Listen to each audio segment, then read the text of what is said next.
Hello.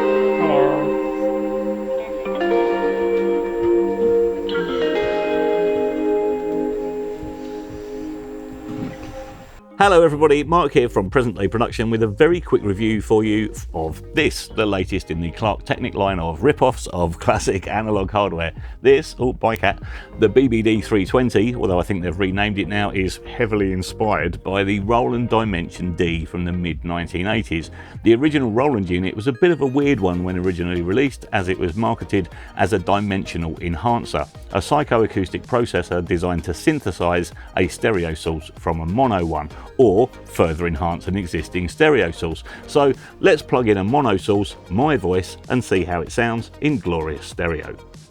Early adopters quickly realised that it was basically a chorus unit and used it as such. The original had a retail price of £355 in the UK, and they regularly change hands now for between £1,500 and £1,800 on the second-hand market, so a pretty good investment if you bought an original Roland.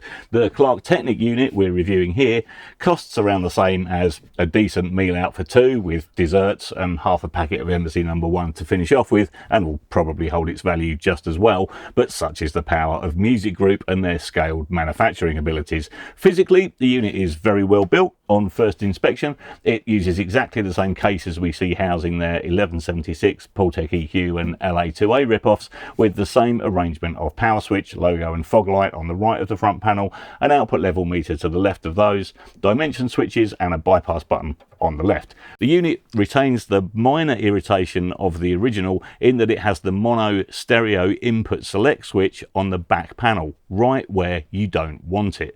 This makes it a bit of a faff if you're switching from a mono input source to a stereo one, and would have taken 5 minutes for someone with a ribbon cable to find a solution for at the design stage. Although, was it designed? We do, however, have paralleled inputs and outputs on both 1/4" jack and XLR, which is really handy when you're hunting for some cables. A quick glance inside, once we've negotiated the not quite T7, not quite T8 machine screws, reveals pretty much what we'd expect at this price point. A circuit board containing a cheap power supply, an input-output section, and another one with the switch controls and what looks like an analog bucket brigade style delay line circuit. Like the original Roland unit, you can select one of the 4 preset switches, which increase the intensity of the effect the higher you go, but you can also select more than one at a time to mix it up a bit, effectively an all buttons in mode, although as with the 1176, you don't actually have to push all the buttons in, you can just shove in any two. The off switch disables the effect without changing the signal level, and bypass hard bypasses the electronics altogether and connects the outputs to the inputs. As with the original, there is a jack socket provided on the front to plug in a foot switch to activate the effect, complete with an LED to show when the effect is enabled. Now, there are plenty of YouTube videos out there where people put a guitar through one of these and it sounds pretty good in most instances, but you know we like to do things a little bit differently on this channel, and I want to go back to the original intentions of the Roland engineers and try this unit as a psychoacoustic device. It says third dimension on the box, and I want to see if we can find a third dimension in there somewhere, get a third dimension out of it. So for the song you're about to hear, I've put the synths and vocals through this unit, but I'm not using it as a straight ahead chorus. I'm going to use it as a parallel device and blend the signal in roughly 50-50 with the original synths and vocal. So let's have a listen, and you'll clearly see on the screen which setting we're on. As always, make sure you're listening on something half decent and not just the speakers in your phone.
love you so, I love you so, oh, oh. I'm ready for takeoff. Love me,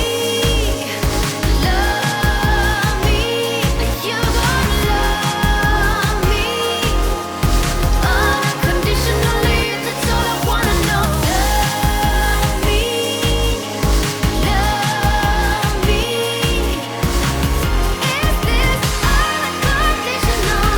Is this unconditional love? Me, I'm gonna love unconditional. Love me, you're gonna love unconditionally. That's all I wanna know. Love me, is this unconditional? Is this unconditional? Is this unconditional? Is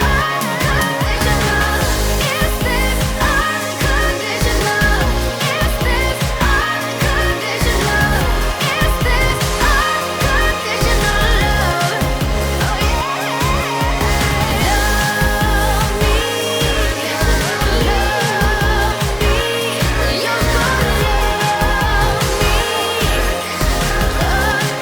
unconditionally. That's all I wanna know. Is this unconditional? Is this unconditional? Is this unconditional? Is this unconditional love? You know what? I actually really like this on all its settings, but I think all buttons in was my favourite. Blended in with the original synths and vocals, it certainly thickened things up in a nice way, and combined with maybe a bit of EQ, I think this could actually be useful across a mix bus. It did seem to open up the stereo image nicely without introducing any noticeable phase artifacts, although I did take care to line the process signal up with the original. And as much as I really want to hate this unit because it's cheap, it's a rip-off and it's made by Behringer, I actually quite like it, but not as a chorus unit. As a parallel mix bus device, as a psychoacoustic effect, a spatial enhancer. What's really interesting is that I've tried to replicate the blended sound I got with this with plugins, and I couldn't. This seems to be imparting something on the sound when used in this way that I really like, but I still don't like it as a chorus unit.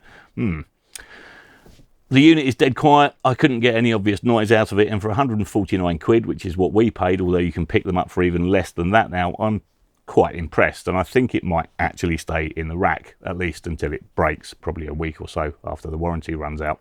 So to sum up, if you want an occasional chorus unit, then I'd probably go with a plug-in. It's going to offer you more flexibility and you don't have to physically plug it in. But if you're a hardware fan, then, well, if this was 355 quid, the price of the original Roland, I don't think it would be overpriced. But for less than half of that, I'd like to say I really don't know how they do it, but I do, and it's maybe questionable, but such is the modern world, I guess. Anyway, thanks for watching. Please hit subscribe and ding the ding dong if you haven't already. And if you want to hear more riff-offs in action, then head back and have a goosey at our 1176 Paultec EQ and LA2A shootouts. Take care, and you'll see us in the next one.